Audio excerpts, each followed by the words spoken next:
అంటే నయీం అనే పేరు మీరు నయీం కన్నా ముందు మీరు ఇంకొక మాట చెప్పారు, మోత్కుపల్లి నరసింహులు. వాళ్ళు మోత్కుపల్లి నరసింహులు మీరు ఒకసారి హెచ్చరించారు అనేది కూడా అవును. ఎందుకు హెచ్చరించాల్సి వచ్చింది?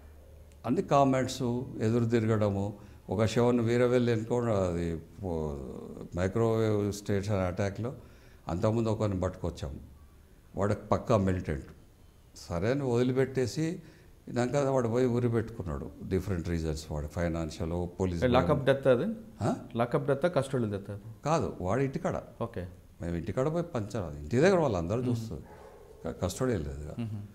అయితే పోలీసు వాళ్ళే చంపిరని ఏదో టెస్టికల్స్ ఇది చేసి అది చేసి అని ఏదో చెప్పిర్రు.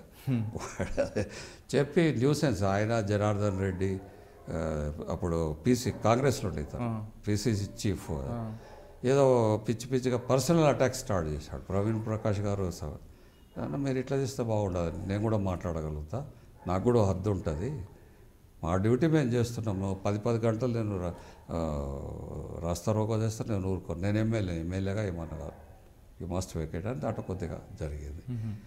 అప్పుడు మా లాఠీ చార్జ్ చేసిండ్రు నేను చెప్పకముందే. పరిగెత్తుంటే పిసి జనార్దన్ రెడ్డి కూడా నన్ను హెచ్చరించాడు. హెచ్చరించి వాడు ప్రివిలేజ్ మోషన్ మూవ్ చేశాడు, కానీ అది అలో కాలే. ఓకే.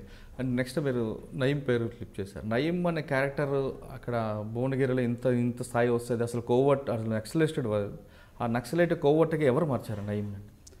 అది మా లెవెల్లో జరగలేదండి. వాడు జైల్లో ఉన్నప్పుడే ఇన్ఫార్మెంట్గా మారిండని తర్వాత తెలిసింది. అది పెద్ద స్టేట్ లెవెల్లో జరిగినటువంటి. మాకు అప్పటి వరకు నయీం అనేటోడు ఇంతవరకు వ్యాస్ కేసులో ముద్దాయి అంతే, అంతవరకే తెలుసు మాకు. అది చూడలేదు. ఇక మళ్ళీ నేను అక్కడ నుంచి ఆ జైల్లో కలిసిన తర్వాత ట్రాన్స్ఫర్ అయిపోయిన తర్వాత వాడు రిలీజ్ అయ్యాడు. నేను చిత్తూరు పోయాను అక్కడ నుంచి. మళ్ళీ నాకు ఎక్కడ కలిసిండంటే ఎస్ఐబిలో ఒకసారి మా ఆఫీసర్ ద్వారా ఒక ఇన్ఫర్మేషన్ తెచ్చిండంటే నాకు అప్పచెప్పారు సౌత్ తెలంగాణలో. అదే నేను ఏదో ట్రై చేసినా సక్సెస్ కాలే. అంటే ఆయన ఇచ్చిన ఇన్ఫర్మేషన్తో పోలీస్ డిపార్ట్మెంట్ చాలా ఎన్కౌంటర్లు చేస్తే చాలా కొద్దిమంది ఆఫీసర్లకు, నాకైతే కాలే, కొద్దిమంది ఆఫీసర్లు సక్సెస్ అయ్యారు కొన్ని 2-3 ఇన్సిడెంట్లలో. కాకపోతే ఒకటి ఏంటంటే అండర్ గ్రౌండ్ శత్రువు కన్నా ఓపెన్ గ్రౌండ్ శత్రువులు ముఖ్యమన్నట్టు మేము చేసే కార్యక్రమాలు ఏదైతే ఉన్నా మేము చేయలేని కార్యక్రమాల్లో యాక్చువల్గా ఓపెన్ గ్రౌండ్లో ఉన్న వాళ్ళు మనం ఏం చేయలేము. వాడు చేసిండు అంతే డిఫరెన్స్. అంటే పోలీస్ డిపార్ట్మెంట్ హెల్ప్ చేశాడంటారా? చేయలేము, కేసులు పెట్టారు, అని పెట్టారు, ఇంకేం చేశారు. నయీంకి ఏం చేస్తారు? ప్రతి కేసు పెట్టేశారు కదా. నయీం కేసు పెట్టారు కాదు, నయీం కొంతమందిని ఎలిమినేట్ చేశాడు కదా, అది పోలీస్కి హెల్ప్ చేసినట్లే కదా. ఎట్లయితే సొసైటీకి హెల్ప్ చేసినట్టు, మాకేం పర్సనల్ బెనిఫిట్ ఏముంది మాకు? వాడిని మేము ఆపుతామా?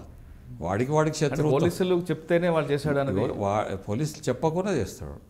ఇప్పుడు మాకు అడిగి చేస్తాడే వాడు చేసినవన్నీ, మాకేం అడిగి చేయడు కదా.